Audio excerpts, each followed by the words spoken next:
How fast should you lose weight for the best results when it comes to body composition?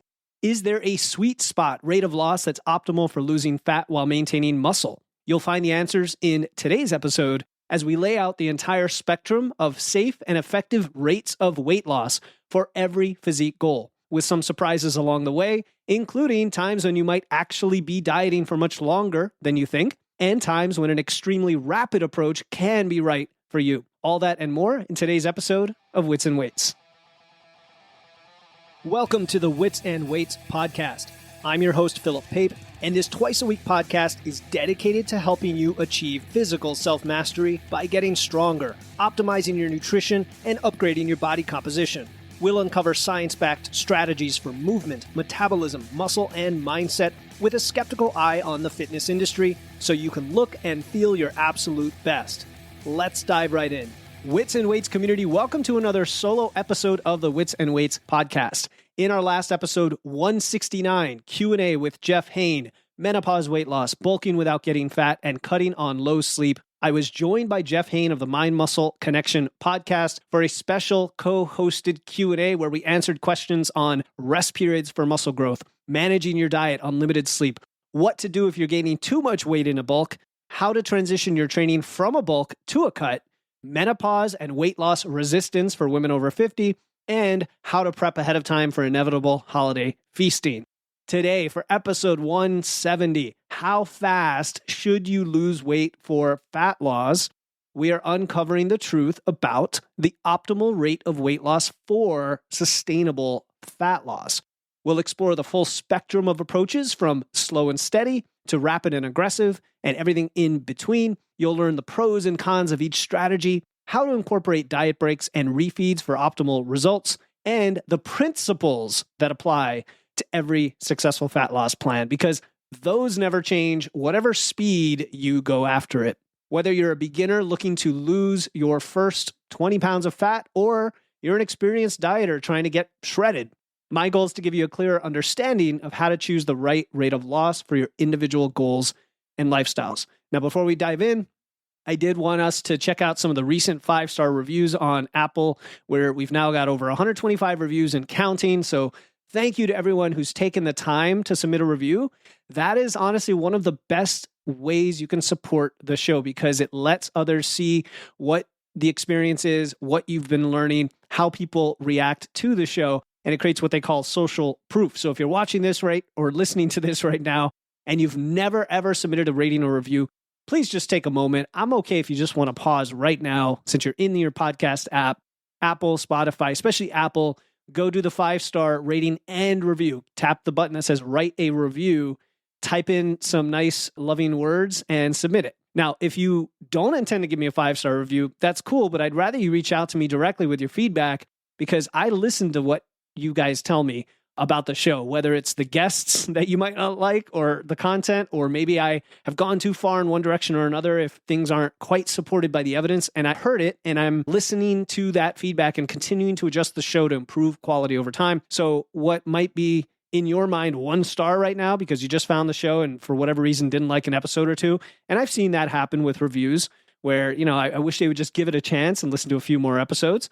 Or maybe it's just not for them. But, when you do a 1-star review, it really punches me in the gut, but it does give me feedback. So if you're planning to do that, I would just DM me on Instagram, send me an email and say, hey, I don't like the show and here's why.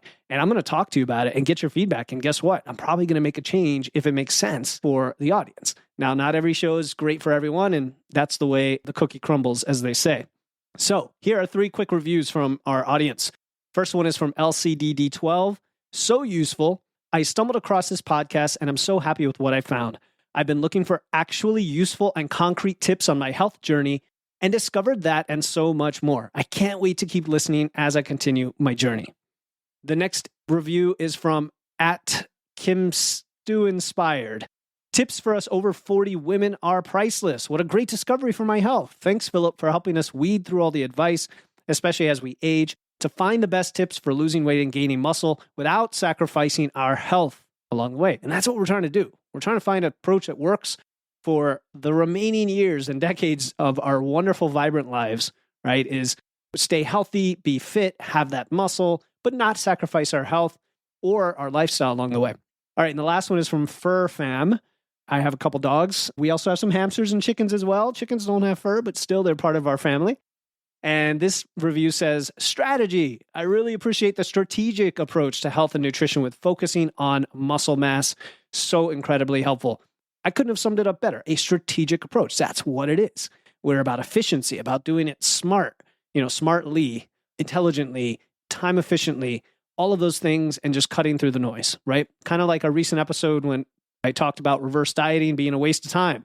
I've gotten some great comments on that saying, you know what, I tried what you said, and you're right, it actually worked. Like, I didn't have to prolong this with a reverse diet. I was able to recover right away. I didn't gain any fat. I might have gained a few pounds of water weight when I came back, but it worked. So that's what we're looking for.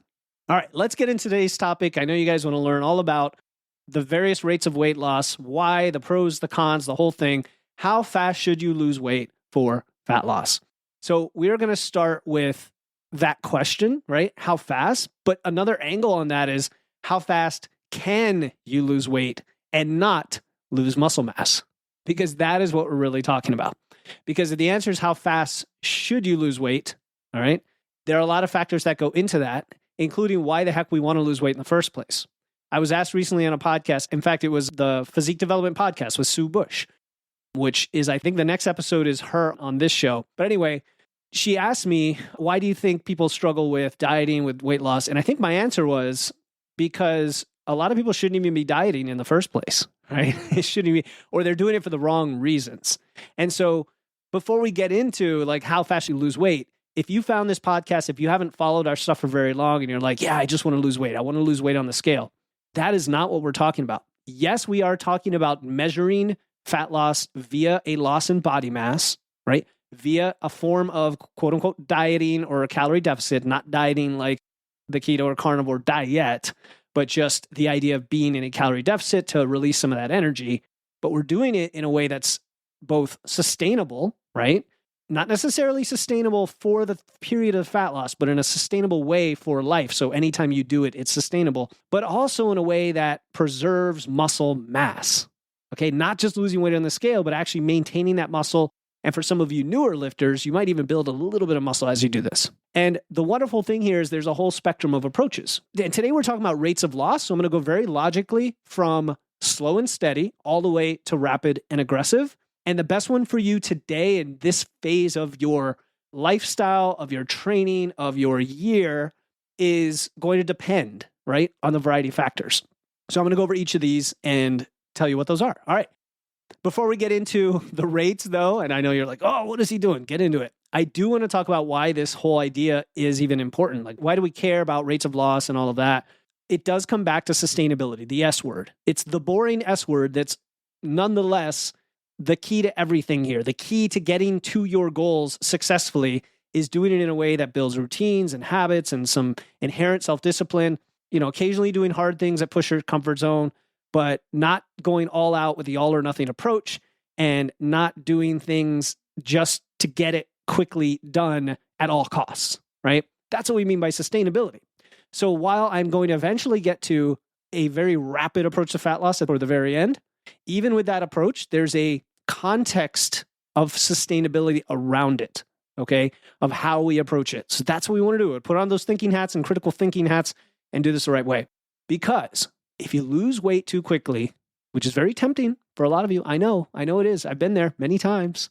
All right. I've done the low carb diets to do it. I've done crazy diets, like to get ready for my wedding. I lost a ton of weight and I just looked scrawny and skinny fat. So it can be tempting, especially if you have a lot of weight to lose. I mean, if you're, 50, 100, 200 pounds overweight and you want to lose that, you might be desperate to do it, right? But rapid weight loss will come at a cost if not done the right way, right? Because when you drastically start cutting calories or you start doing all this extra training or cardio, your body starts to look for resources elsewhere. Where does it find those resources? It finds it in your muscle tissue. You're not eating enough food. You're moving too much. Your body's trying to conserve and find energy wherever it can. And it's like, well, you're not giving me the food, so I'm going to use some of that muscle tissue. And then your metabolism slows down further.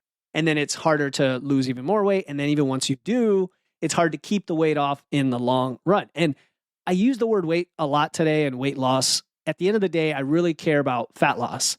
But when you have anything more than a decent percentage of body fat, there's going to be an element of weight loss to lose the fat as well. They go hand in hand, they correlate, right? But we want that weight to be fat, not muscle. The other thing is when you go too fast into a diet, you're going to experience a ramp up in, of course, metabolic adaptation, where your metabolism declines, and the symptoms and biofeedback that comes with that. Hunger, cravings, even mood swings, right? Being hangry.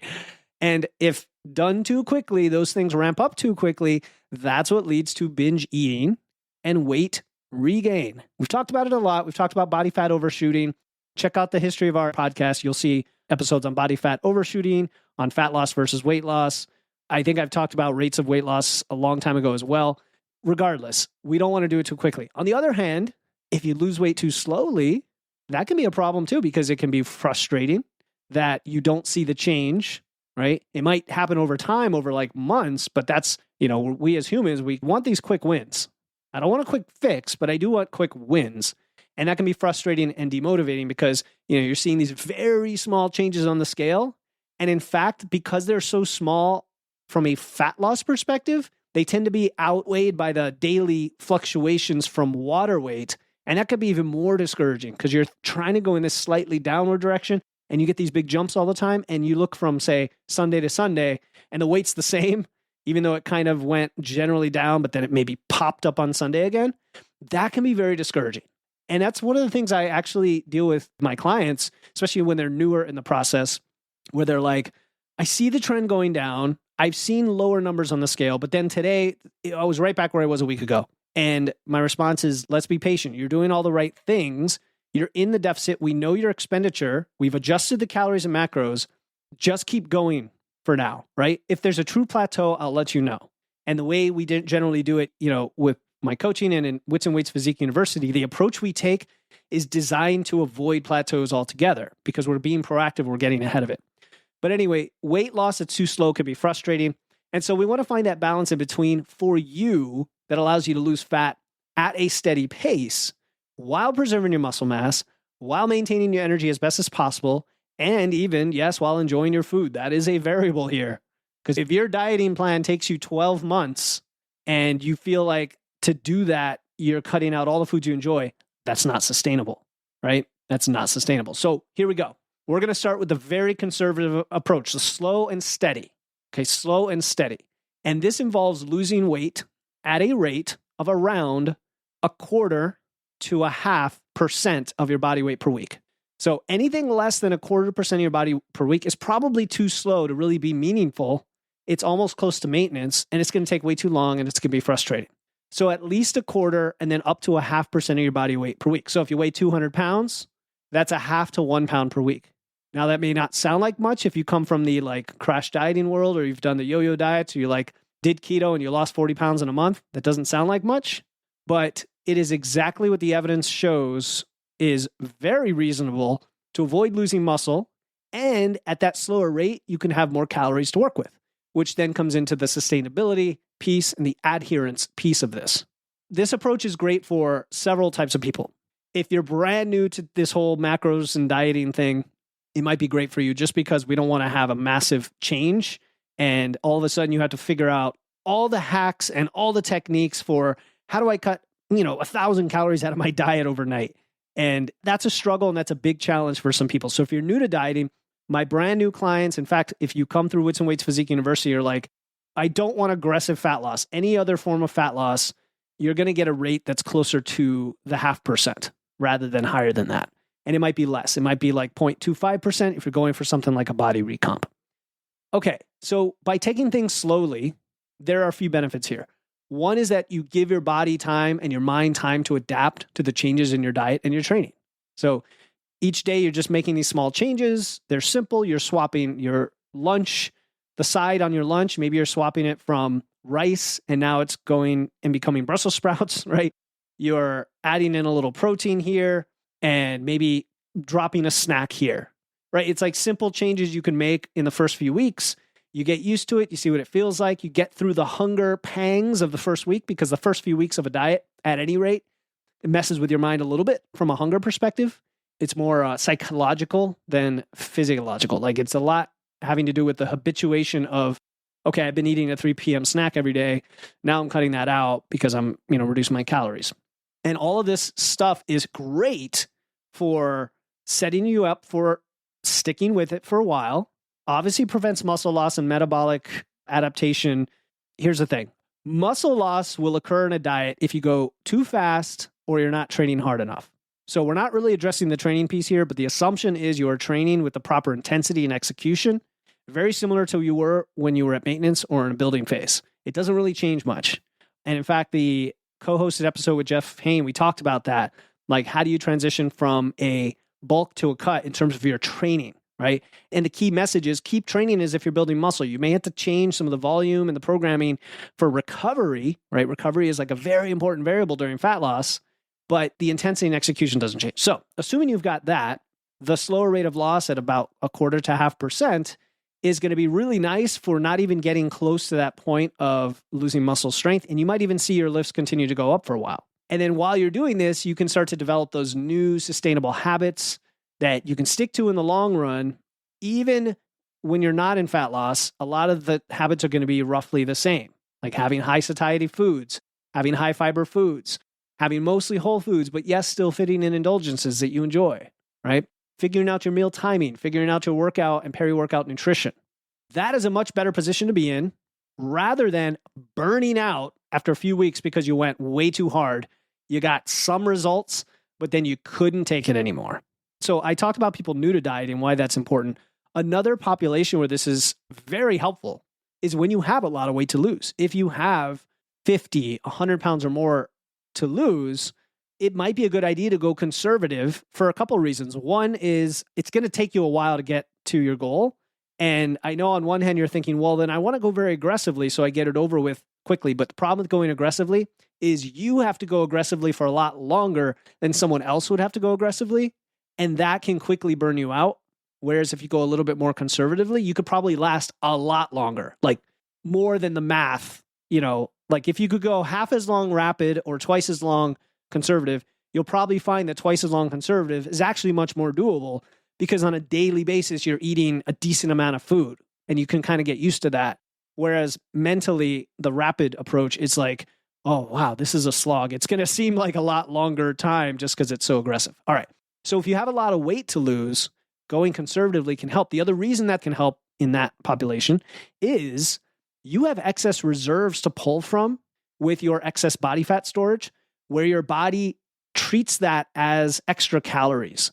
And so if you go into like a 0.25 to 0.5% your body weight per week conservative deficit, your body may experience that as continuing to be at maintenance or even in a slight surplus. And that's going to be amazing for your training, for your body composition development.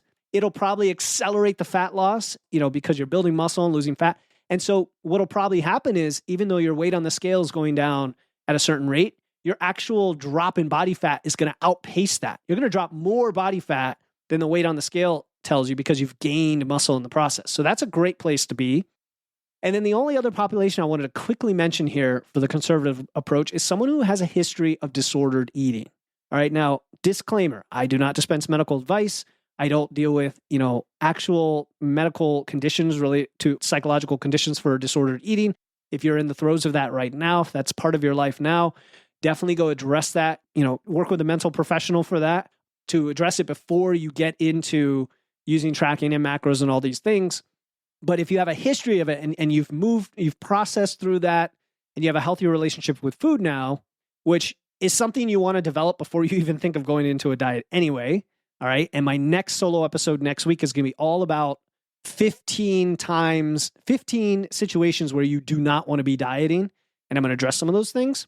But let's say you've moved past and you no longer have an issue with disordered eating. You still may want to go at a more conservative rate just to be kind to yourself, give yourself that little bit of room to test the waters. Now, the downside of a conservative approach to weight loss is it takes longer. That's it. It takes longer to see results. And that can be frustrating if you're eager to get more lean. If you're somebody like me who I know I can go more aggressively, on more calories than someone else. And so it would just be holding me back, right? So depending on who you are, typically if you have a higher metabolic rate, you're a more advanced trainee, you're probably going to end up going with one of the more aggressive approaches here. Either way, so whether you're excess weight to lose, you're newer at this, and you're taking a conservative approach, there is an element of patience and consistency in all these approaches, but especially this one from a time perspective. And that can be tough if you've got a busy lifestyle, if you have a lot of social commitments, you like to go out to eat.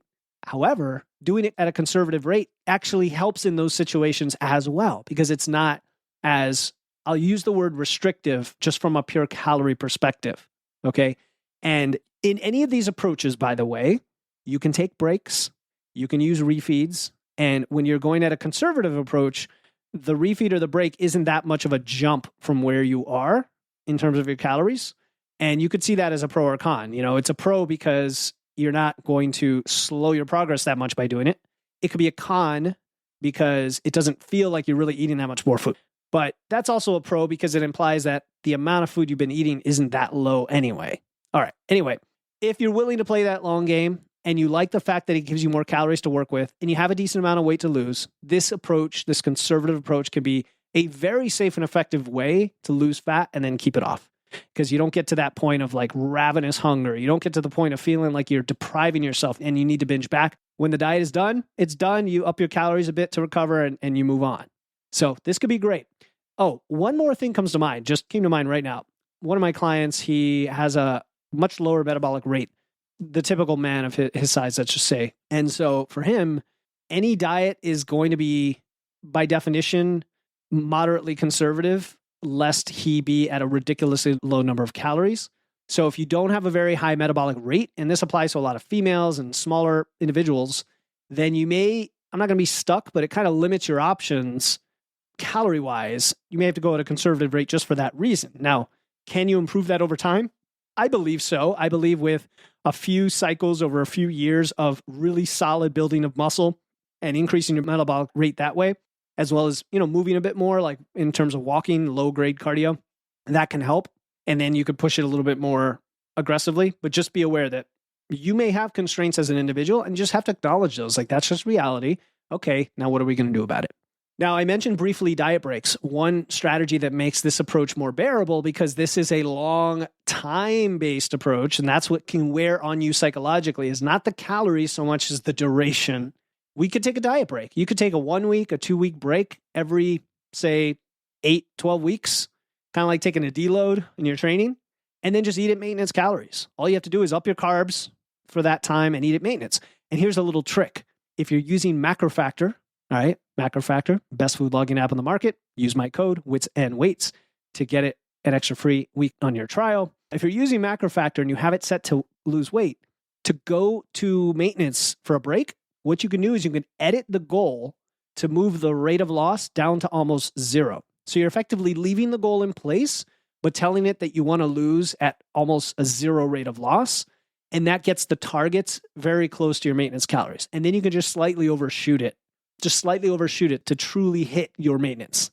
Maintenance being your current metabolism, your current expenditure. Okay, so a diet break is usually like 1 to 2 weeks every 8 to 12 weeks, eating at maintenance. And this doesn't fix anything. This doesn't reverse metabolic damage or anything like that.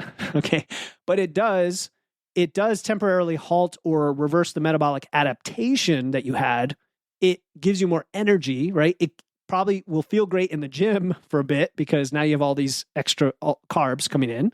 And most importantly, and this is honestly the most important thing, it gives you the mental break from dieting. You're still going to keep your protein high. You're still going to train consistently. You're still going to do all the things. So consider a diet break if needed, especially when it's a long period like this, because you may be planning for 6 to 12 months of dieting in this case. And this is one of the very few cases where I would say you could almost diet indefinitely if it's conservative and the calories make sense, and just punctuate it with, or interrupt it with diet breaks, right? And I've had some very large clients who had a lot of weight to lose. We did it this way. But the amount of calories was, we were still eating 2,000 calories or more, maybe 2,500 calories. And it was like no big deal to do that for a while. So that's the conservative approach. I think I covered everything there. That moves us next into I'll call it the standard approach. So this is the 12 to 16 week cut. This is the standard fat loss phase that I use with a lot of clients. In Wits and Weights Physique University, it's how I design your nutrition plan. Again, for most people, depending on your specific situation, because it is personalized to you, when you join, I give you a plan and it tells you, okay, over the next 6 months, this is what we're going to do to get to the result you're looking for. And if it's fat loss, it's usually going to have around a 12 to 16 week long cut. And so when you hear the word cut, doing a cut, this is like a standard cut. And if the conservative rate was 0.25 to 0.5, I'm going to say that the standard cut is around 0.5 to all the way up to 1%. But most people hover around 0.75%. But we're going to give it that full range because I think there's some overlap between these phases. And again, if you burn more calories, you can go more aggressively and not feel it as much as somebody who burns less calories or fewer calories because you get to eat more, plain and simple. And I know it's not fair. Life's not fair. We're all different rates of loss or different metabolisms. So 0.5 to 1% of your body weight per week for 12 to 16 weeks. So if you weigh 200 pounds, that's about 1 to 2 pounds a week. And just to put that in perspective of the diet, I didn't do this with the last one, but I'll fix that here. 1 to 2 pounds, every 1 pound per week you're trying to lose is about a 500 calorie deficit a day.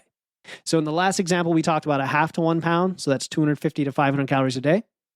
Now we're talking 1 to 2 pounds, again, for a 200 pound person. That's 500 to 1,000 calories per day deficit, right? And you might be like, 1,000 calorie deficit. I only burn 2,500. That means I have to eat 1,500. Yeah, if you feel like that's sustainable, but if your metabolism is not that high, you may not be going at the full, 2 pounds a week, even if you weigh 200. It might be a little bit less. I weigh about 180. And when I go to a fat loss phase, it's usually around the full 1%, 1.8, maybe even 2 pounds a week, because my metabolism is usually around 3,000. So I can cut it down to 2,000. And for me, that's fine. Like eating 2,000 calories a day, I can do that for 8, 12 weeks and then lose the weight I want to lose. Right now, actually, I'm going at about half that rate. So I'm actually in this range. I'm going at about 0.5% because I went through some shoulder re-aggravation and I was working on some bursitis and recovery. And so I decided to go back to maintenance for a while. I did that for like 3 or 4 weeks. I felt great. I was able to recover mostly. Let's just say I'm 95% there. And I said, well, I want to go back into my fat loss phase because I do have a goal to get pretty lean this year, see what it's like, see how lean I can get. And for me, that's getting back down to like at least 170, if not less, on the scale. I don't want to drag it out forever, but I also don't want to go so aggressively like I was doing because of my shoulder, because I'm still kind of recovering. So I'm making it where it's sustainable for me from a training and recovery perspective, not just a food perspective. I mean, the food's nice because now the amount I'm eating to be in a 500 calorie deficit a day almost doesn't feel like a diet, but I do feel it. I do feel it in my biofeedback. My training day today, in fact, I felt really fatigued in the gym. I don't usually feel that tired in the gym, and I did today. And I know it's because of my diet. It could have been a little bit of sleep as well, but I'm pretty confident based on my experience that it's the diet. So you've got to think about all these things. So going back to what this is, the 12 to 16 week cut, I think this is a good middle ground for most people who have, I'll say, a moderate amount of fat to lose, not a lot of fat to lose, a moderate amount. However, if you have a lot of weight to lose, you can go very aggressive. And I think this works well if you have a high metabolism. I have a client whose metabolism is almost 4,000 calories, and he can cut all the way down to like 2,500 calories. And that results in a 1%, if not slightly more than that, rate of loss. But he's built, he's got a lot of muscle, he lifts heavy weights. I mean, he's got all the things working for him. He walks a lot, sleeps a lot. He's on the younger side, right? He's got all the things going for him. That may not be you. It's not even me, right? So I would say a moderate amount of fat to lose, and you're willing to be consistent with your diet and training. Again, it does require consistency, and a 12 to 16 week period, ideally, you don't even need any breaks. And by ideally, I mean, you've set it up that way, not that you're going to force yourself not to take a break, but you've set it up that way both with the right rate of loss and also doing it at a time of year that's kind of boring. That's not going to be interrupted with vacations and dining out and holidays. That's sustainable as well because you're thinking ahead and you're planning and fitting it in. You're not just crash dieting. Hey, this is Philip, and I hope you're enjoying this episode of Wits and Weights. I started Wits and Weights to help ambitious individuals in their 30s, 40s, and beyond who want to build muscle, lose fat, and finally look like they lift. I've noticed that when people transform their physique, they not only look and feel better, but they also experience incredible changes in their health, confidence, and overall quality of life. If you're listening to this podcast, I assume you want the same thing: to build your ultimate physique and unlock your full potential, whether you're just starting out or looking to take your progress to the next level. That's why I created Wits and Weights Physique University, a semi-private group coaching experience designed to help you achieve your best physique ever. With a personalized, done-for-you nutrition plan, custom-designed courses, new workout programs each month, live coaching calls, and a supportive community, you'll have access to everything you need to succeed. If you're ready to shatter your plateaus and transform your body and life, head over to witsandweights.com/physique or click the link in the show notes to enroll today. Again, that's witsandweights.com/physique. I can't wait to welcome you to the community and help you become the strongest, leanest, and healthiest version of yourself. Now back to the show.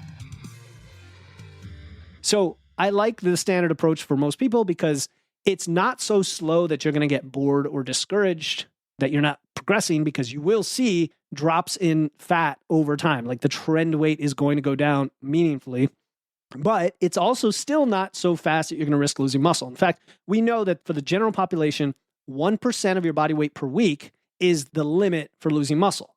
Notice that I said general population. Again, I work with very trained people who are longtime lifters.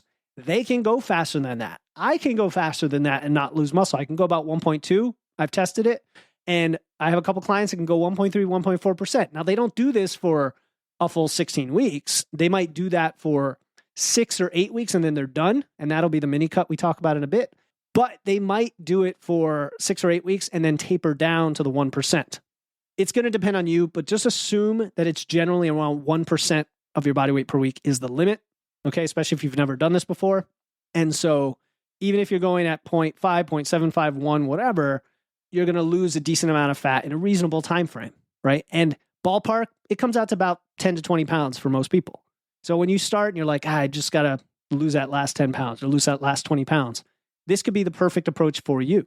Now, the downside of this is that it is, I'll say, it requires, in a sense, more discipline. I hate to use that word sometimes, but it's discipline and adherence in terms of the numbers, right? So if you're tracking your calories and macros, this is more aggressive than the first approach.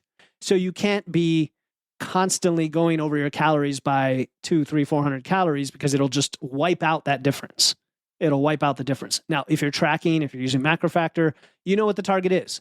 And it's not going to shame you for going over. It's just on a weekly basis, did you hit the, let's say, 7,500 calorie deficit if you're trying to get a full 2 pounds? Did I say that right? 7,000 calories. Did you hit the deficit for the week? If you didn't, you're just going to go more slowly. That's okay. That's fine. Just be aware of it and know that being close to those numbers that you set for yourself to go at that rate of loss is going to get you the result as intended, right? You need to be on top of your macros, your training, your recovery, if you want to get those results. And if not, then one of two things. Either there's some adjustments that have to be made to get back into that window, or it's not the right rate of loss for you and it's too fast right now at this point in your life. And you can back it off a bit. And I would rather you back off the rate and extend the duration now, proactively, than constantly miss your macros and be over and feel frustrated that you can't, quote unquote, hit that number. And now you feel like you're constantly failing and falling behind this, let's be honest, artificial plan we set for ourselves, because it's just a number. It's just a rate of loss. I really want to get this message that whatever you said at the beginning, make it reasonable, make it doable. Give yourself some fluff, some conservative padding in there, right? If you think you can get it done in 8 weeks, assume 16, right? Like give yourself some padding and then make that work. And then if you want to go more aggressive as you go along, that might be a better approach psychologically, because then you're going to feel like, oh, actually, I'm getting ahead of this thing. That's great, as opposed to falling behind, right? So again, the downside is it does require a little more adherence, more consistency, right? And that can be challenging if, again, you're busy, you have a lot of stress, you have a very active social circle that revolves around food and drink, but you can always take breaks. And we talked about the 1 to 2 week diet break. We're going to talk about another way to take a diet break in a second. If you don't need the break, if you can just stay the course and get through it in 12 to 16 weeks, you'll get there. It's a powerful tool for transforming your physique. That's what we're trying to do here. All right, so the strategy that can make this more effective from a psychological perspective and a planning perspective is incorporating refeeds. So in the conservative approach, we had diet breaks, 1 to 2 weeks, even longer.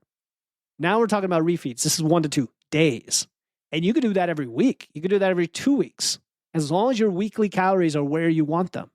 So you could say, look, I'm going to go pretty aggressive here. I'm going to go toward the 1%, but I'm going to carve out my Friday and Saturday as refeed days where I eat at maintenance. And so in reality for the week, maybe I'm hitting 0.8%, right? It's like slightly slower, but the benefit you get, the trade-off you get is this mental relief of getting to eat more food. These are not, I repeat, not cheat days. They're not cheat days. We don't do cheat days. Cheat days implies that you're breaking some rule and you're cheating and you're going off of some plan. No, these are planned in. These are controlled refeeds where you're increasing your carbs and eating at maintenance calories. You're not eating a bunch of junk food or just whatever you want.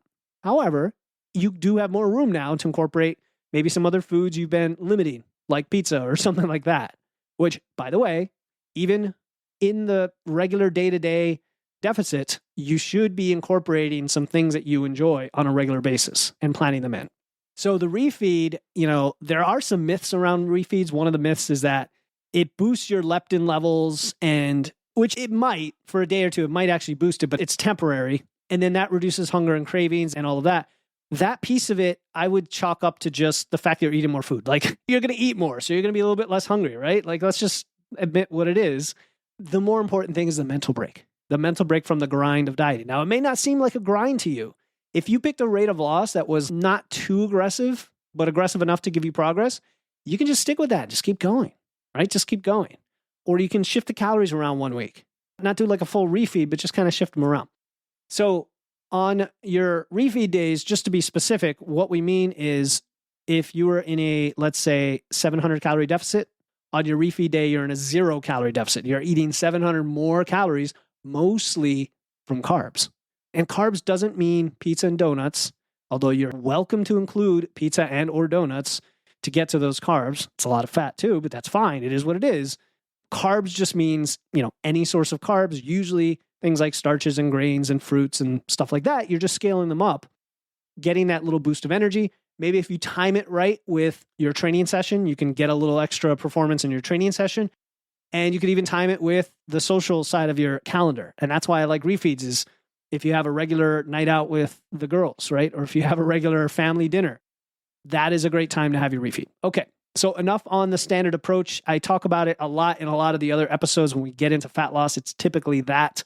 Now we're getting into the mini cut. So this is the third of 4 rates of loss. This is the, I'll call it aggressive approach. Not the extremely aggressive approach, but this is the, I'll call it moderately aggressive to aggressive. And a mini cut, short and sweet, is, I'll define it in a second, but who is it for? If you're already on the lean side, that has a wide range. That could be like for a man, that could be anywhere from 10 to even 20%. It's kind of lean for you, where you're like, you don't need to lose much weight, probably less than 20 pounds, probably quite a bit less than 20 pounds in some cases. Maybe it's 15, maybe it's 10, maybe it's just 5. Or you want to get shredded, right? Or you're breaking up a long building phase with a cut in between. These are all situations where a mini cut might work. Now, Jeff Hain and I talked about in the Q&A episode coming out, or that already came out, that we kind of have slightly different definitions of mini cut, and that's why it's important to define terms. His use of the term was breaking up a building phase. My use of the term is just a short cut, typically after a building phase before you start your next one. Technically, those could be the same thing though, right? If you think about it, if Jeff's saying, look, you build for 5 months and then you break up your building phase with this, say, 8-week mini cut, and then you keep building for another 4 months, is that a 9-month building phase with a 2-month mini cut? Or is it a 5-month building phase and a 4-month building phase with a cut in between? It's semantics, in my opinion. So what I don't like to do though, is have you constantly stop building to cut. That is not a good approach. We don't do that. We want to build muscle for at least 5 or 6 months. So once you've built for at least 5 or 6 months, you can call it an interruption in your building phase, or you can just call it a cut after your building phase. We're going to talk about in the final phase here, the super rapid fat loss, about actually interrupting a building phase. So hold on that. But in the mini cut that we're talking about right now, This involves losing weight at a rate of, I'm going to say, usually around 1%, or maybe even a tiny bit more if you're a more advanced trainee. All the things I said before, right? You have a higher metabolism, you train really hard. You're not going to risk losing muscle like some people fearmonger about. You're just not. I've just seen it time and time again. I've heard, experts who I really trust, whether it's like Brian Borstein or Steve Hall or somebody, talk about how, if you're doing everything right, the 1% limit, it's a population level number, and you may actually be an outlier where you can go 1.2, 1.3% of your body weight per week and do it at a decent amount of calories. For the average person, a mini cut is probably just at the 1% and done for a short period. That's really what we're talking about. It's because you don't have a lot of weight to lose, you don't need a long duration, and you can go at 1% for like 6 to 10 weeks. So if you weigh 200 pounds, that's, let's say, 2 pounds a week. 10 weeks, that's 20 pounds, right? But even 6 weeks, that's still 12 pounds. And again, I see this a lot with people who are already lifting, who come to me for one-on-one coaching, or even in Wits and Wakes Physique University, and they're like, I just want to lean out. Like, I've been trying carnivore, I've been trying all the diets. They don't quite work. I just want to lean out. What do we do? And we work with them for, maybe 8 to 10 weeks, and we get exactly where they need to be. They're like, all right, I'm done now. I'm lean enough. I don't want to keep losing because now I'm going to lose some of the strength on my lifts and such because that's important to them. I'm good to turn it out now and go back to maintenance. All right. So mini cut, about 1%, maybe a little more of your body weight per week for about 6 to 10 weeks. It is designed to be short and sweet. That's the goal. All right. We're getting as lean as possible in as short a time as possible. We're trying to have our cake and eat it too, because you don't have a lot of weight to lose. You're not new at this. You've done it before. You can jump right in. You track it with Macro Factor. We have certainty and confidence of what it takes to keep you in that deficit. You know to eat your vegetables. You know to stay hydrated. You know to eat a lot of fiber, right? You eat a lot of protein, a lot of lean meats, lower fat dairy, all the things. You get your sleep, prioritize your recovery, and it's this targeted strike to just strip off that last bit of stubborn body fat. And for many of us, myself included, we like to be in the state where 10 months out of the year we're building, and at most 2 months we're dieting. And those 2 months are like your mini cut. And you fit it in the best time of year when it kind of doesn't interrupt anything else in your life. Usually that's something like the spring. You don't have any holidays going on. You're coming out of winter. Maybe you're still bundled up and you're getting ready to be lean for the summer. Very common approach. All right. Now, because of the rate of loss being on the upper end, again, it's suited for people who aren't looking for lots and lots of lbs, lots of pounds on the scale to lose. So again, 10 to 15, maybe 20% body fat for men. For women, 20 to 25, maybe 30% for women. Again, your definition of lean may be higher than someone else's, and that's okay. That's okay. Not all of us want to walk around being like super shredded or have six packs.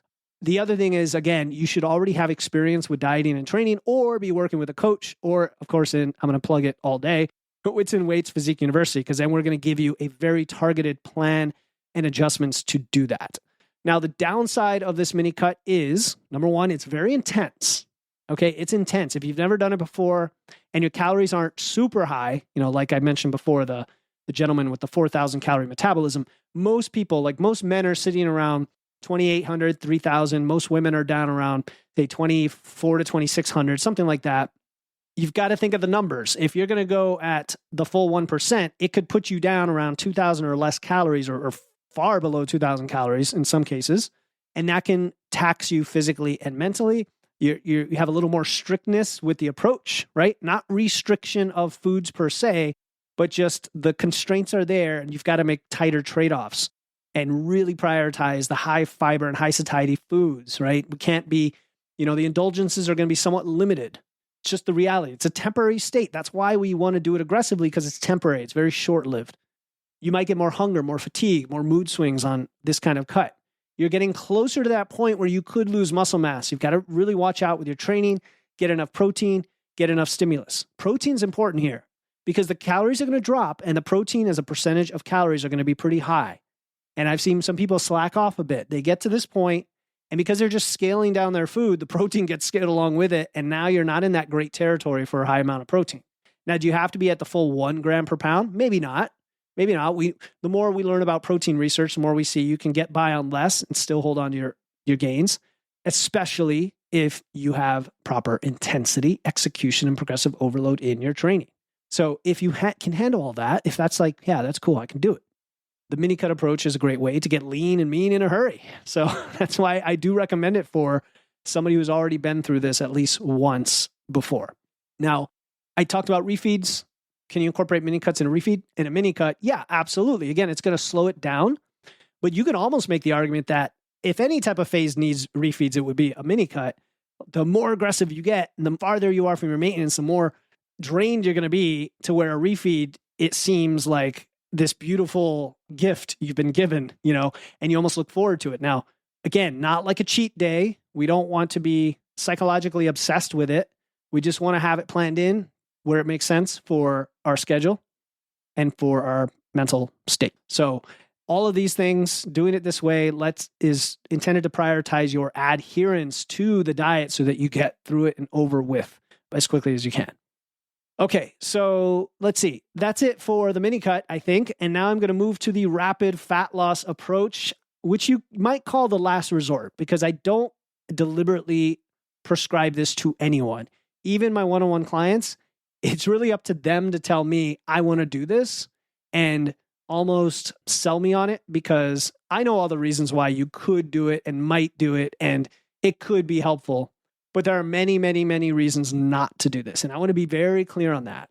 I have a rapid fat loss guide. You can go to witsandweights.com/free and download it. It's got the entire detailed protocol on how to do this. It's a very special approach. So you want to do it the right way. It is extreme.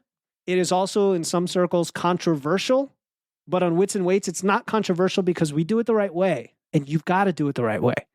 And this involves losing weight at a rate of around 1.2 to 1.5% of your body weight per week for a very short period. Okay, usually 2 to 4 weeks max. So this isn't a mini cut. I sometimes call this a micro cut. All right, so let's say you weigh 200 pounds. You're going to go, 2.5, 3 pounds a week for like 4 weeks. So if you just do the math, that might be at most 10 pounds. For most people, it's like 5 to 7. All right. I did this myself as part of a challenge. It was the Shredtober challenge back in 2003. I did a podcast on it. I don't remember the name off the top of my head, but Dr. Bill Campbell came on and we talked about it. It was inspired by his work. Dr. Bill Campbell is really into the rapid fat loss research. He's doing a new study about it, and it's totally doable. And the whole point of a rapid fat loss phase is I want to lose that fat as fast as I can and still not lose muscle and get it over with. So I want to be very clear. This is not for people who have a lot of weight to lose. This is not for 15, 20 pounds, because I've seen people reach out to me and say, I followed your fat loss protocol, but I still want to lose more. Can I keep going? And I'm like, absolutely not. Don't keep going. What I recommend is either taper it down to a more conservative rate and try to keep going and hope for the best that you don't lose muscle at that point, or go back to maintenance for a while, like for a month or 6 weeks or even 8 weeks, and then go into a normal fat loss phase. Like, don't do another rapid fat loss phase right away. I feel like you're going to really eat into your performance and your sustainability and your muscle if you try to do this as a default option. All right. So it's not for everyone. I would say it's either something you want to do as an experiment, or you're pretty lean and you just want to get to that last bit of shredded really quick, or it's a last resort. Let's say you've tried some of the other approaches, and because of, let's say your hormones, your body's response rate, your metabolic adaptation, and maybe you don't have a lot of calories to work with. I've had some clients that are kind of like in that box, right? They feel like they're in a box because all the variables are like conspiring against them. And we'll do a rapid fat loss phase almost like as a breakthrough. Okay. It's like, I don't want to use the word shock because that sounds silly, but it's effectively very quickly getting ahead of that metabolic adaptation, even though it's going to catch up quickly. Trust me, it's going to catch up. You can't do anything about metabolic adaptation, but you're going to get ahead of it quickly. And then because the duration is short, you can meaningfully push that weight on the scale and that fat loss as long as you're training hard during that process and using the refeeds. So very important, this rapid fat loss phase incorporates refeeds by default. So unlike the other types of fat loss where you can choose to include them if you need them, the rapid fat loss phase includes them as a matter of course.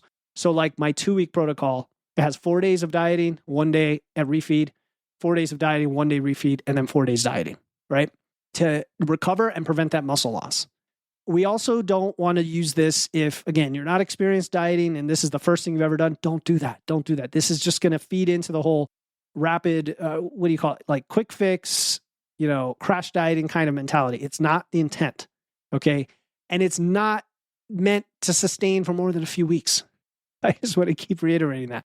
Okay. I did allude to where you might use this. Like, what are the situations where rapid fat loss is appropriate? So one could be if you're trying to make weight. Okay. If you're competitive and, I don't know, bodybuilding, physique athletes, fighting, even powerlifting. I don't know. You're going to have to try it out. And I had a powerlifter reach out about this who was going to do this. So I need to see how that went. Because what you don't want to do is feel like completely drained of energy where you just can't hit your performance goals for the show. But we know people do more extreme things than that, boxers with the water weight and such, or for military tests, right? Sometimes people do this. We don't want to get into any sort of binge and restrict cycle though here. And we don't want to rely on this and like wait and depend on it. But potentially that's a situation where it could be used and still come out of it the other side, not the worse for wear. Another situation that comes up, and again, I hesitate to mention these, but I'm going to because you're probably thinking about it. If you have a once in a lifetime event, maybe it's a wedding, maybe it's your wedding coming up and the time is against you right now and you want to try this and again, do it the right way, have the refeeds in there, keep training hard to just quickly cut off that 5 or 6 pounds and you think that's worth it to you, that's your choice. Do it, right? That's up to you. That's a possibility. Again, it shouldn't be a regular thing. Like every year you have some event that requires it. This is a once in a lifetime event. The other place I actually like it potentially is breaking up a building phase. So what you could do is you could say, I'm going to build for a year and I'm going to do a microcut after month 8, right? So 8 months in, you might have gained, let's say 15 pounds or 20 pounds. And now you're going to do a microcut for 2 weeks and cut 5 pounds. It's kind of like giving you a little reset right in the middle of your building phase. And now you've got 4 more months of your building phase. And then the net gain of the phase isn't as large, even though the gain is mostly muscle, right? So the rapid fat loss phase cuts some of the fat off in the middle of the building phase so that you end up leaner by the end of it, having built the same amount of muscle, which is great, right? If you can do that. So that's a way to do it where I think, again, when Jeff Hayne and I were talking about it, and he was saying a mini cut in the middle of a building phase is kind of what he was thinking. But I'm talking about even more aggressive, like a micro cut, which some people call mini cut. So just semantics. All right. So if you do decide to do the rapid fat loss route, there's a few things you could do to minimize some of the risks and some of the side effects. The first and biggest one is getting enough protein. I'm talking, if you can, around 1.2, maybe 1.5 grams per pound. So like below past the 1 gram per pound, just to be 100% sure that that is not the bottleneck when it comes to your muscle. Second, all right, you've got to keep your training intensity up there. Intensity, I mean your load, your volume, or your proximity to failure, and of course, training for progressive overload and training for building muscle. Even if you can't technically do it because you're deprived of all this energy, you act as if you're doing it. And this is where cardio and high rep type work, I don't like high rep work. I don't think there's necessarily a need for that in fat loss. Cardio is an interesting one. That could be a dial that you would use during this phase in either direction. Either don't do too much because it's just going to totally burn you out and you're going to feel even more drained, or incorporate some of it, low and medium, even a little high intensity cardio to kind of accelerate it even further and potentially increase your expenditure where you're now burning even more calories, or you could do it on a little bit less. However, big caveat there is as you're doing this rapid fat loss phase, it's so short, you don't really have time to see your expenditure change and respond to that. And so when I set up these protocols, I do it as a fixed protocol for the whole 2 or 3 weeks. I don't worry about what my expenditure is doing because it's not long enough to be able to react properly to that. And then the refeeds every 4 days, 5 days. I like them 4 days dieting, 1 day refeed. That's what I like. So make sure the refeeds fit on the days you want, where you want them. Okay. And then of course, get ready to come out of it. Like if you listen to my episode, Reverse Dieting is a Complete Waste of Time. Even after a big aggressive microcut where you've lost 5-7 pounds and your expenditure might have tanked, probably going to tank somewhat, go right back to your expenditure right away or a little bit higher so that you recover very quickly. Okay, so I know this is a solo episode. It's actually going a little bit long, but I think it was worth it because we covered all of these fat loss approaches in much more detail than I sometimes have a chance to. And the question is, how do you choose the right one? Well, we've already talked about all the factors, so I hope that you heard your scenario in one of those, including your starting body composition, your body fat, how much weight do you have to lose? What is your experience level, both with dieting, but also with building muscle and training, right? And by dieting, I mean not that you've done diets, but proper nutrition, macros, micros, hydration, supplementation. It's all in place. And ideally, you've gone through a standard fat loss phase before you try something more aggressive. And of course, your lifestyle and your goals. Like, what are your goals? What's your time frame? What does your schedule look like? How do you feel when you eat this way? And so on. So if you're, again, new to dieting, you have a lot of weight to lose, I recommend a more conservative approach. And then gradually, as you get more experience, you can go with more aggressive approaches. And that's kind of a cool way to mix it up, right? It gives you time to build the sustainable habits. You don't get into the pitfalls of trying to go too quickly. And then as you get leaner and your body composition improves, you get this fun chance to mix it up and try a little more aggressive. And you could always dial it back. There's no right or wrong, okay? And regardless of what you choose, principles. Remember the principles. Prioritize your training to preserve muscle mass. Eat enough protein to preserve muscle mass and for your body composition and for satiety. Take breaks or refeeds as needed so that you don't get burned out, so you get psychological relief, and you continue to maintain your progress. Even though you're slowing it down a tiny bit, you get to continue and create that long-term adherence. The last thing is I want you to be honest with yourself about what is sustainable for you long-term, right? Don't be afraid to adjust your plan if it isn't working, okay? And there you have it, right? So the spectrum of weight loss or fat loss rates how to choose the right approach. It's not a one-size-fits-all. What works for the person next to you that you're watching and is telling you this is the perfect approach that worked for them, it may be the completely wrong approach for you. And so you've got to find that balance between making the progress, but still enjoying your life, still maintaining your health. And if you take one thing away from this episode, let it be this: sustainability is king or queen when it comes to fat loss, short-term and long-term. So I don't want you to get caught up in the hype. I know you heard rapid fat loss in here, like, ooh, I could actually do that and I can do it the right way. When the rubber hits the road and you actually do it, it's tough, right? So start slow and build to where it is a sweet spot for you. And along the way, you're building habits. These are long-term habits, okay? Experiment, collect data, use Macro Factor, join the Wits and Weights Facebook community. And if you really need help to accelerate it and customize it for you, I want you to join Wits and Weights Physique University. We are open for enrollment. Link is always in the show notes. All right.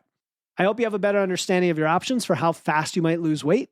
And again, if you want to apply these with a custom plan for you, with a 6-month outlook, with a proper rate of loss, and then you get weekly check-ins and live coaching calls, monthly workout programs to take your physique to the next level, I definitely invite you to check out Wits and Weights Physique University, because here's what I did. I took the best of one-on-one coaching and I rolled it into a community-based, semi-private group coaching program that gives you expert guidance, accountability, support, so that you get through any plateaus. In fact, you never hit them. That's the goal. You can build muscle, you can lose fat, like the way that we talk about here on Wits and Weights, with no restricted diets, with no excessive cardio, without sacrificing who you are and your time and your lifestyle.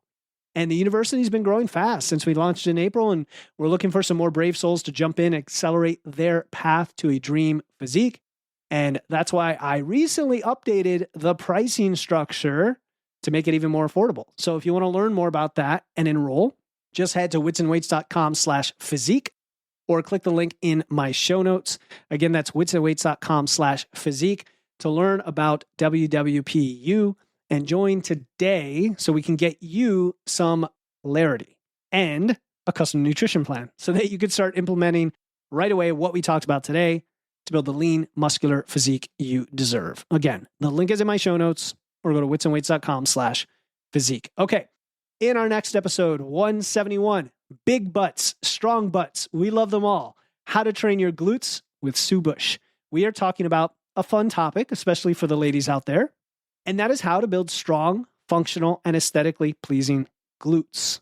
Why do we love butts so much? What are the benefits of glute development beyond just looking good? And what are the most effective training strategies, exercise selection, and programming considerations for optimal results with those glutes? Now, Sue and I were contributors to the March issue of Body by Science, speaking of Dr. Bill Campbell. So she had me on her show recently, the Physique Development Podcast, And if you missed that, go look her up and give it a follow. That's, again, the Physique Development Podcast. And of course, make sure to hit follow right now in your podcast app for this podcast, Wits and Weights, to get notified when Sue's episode comes out, and also support the show by increasing our number of subscribers. As always, stay strong, and I'll talk to you next time here on the Wits and Weights podcast. Thank you for tuning in to another episode of Wits and Weights. If you found value in today's episode and know someone else who's looking to level up their wits or weights, please take a moment to share this episode with them. And make sure to hit the follow button in your podcast platform right now to catch the next episode. Until then, stay strong.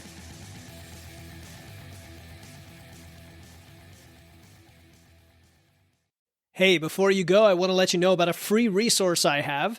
They are free guides on everything from fat loss to eating out to building muscle to managing hunger to figuring out the best macros for you and more, being added all the time. You want to get the most out of these podcasts and your time to look and feel your best, and these free guides will give you a quick and easy way to know what to do. If you want to get your hands on these completely free guides, you can head over to witsandweights.com/free. That's witsandweights.com/free to get your free guides and level up your results today.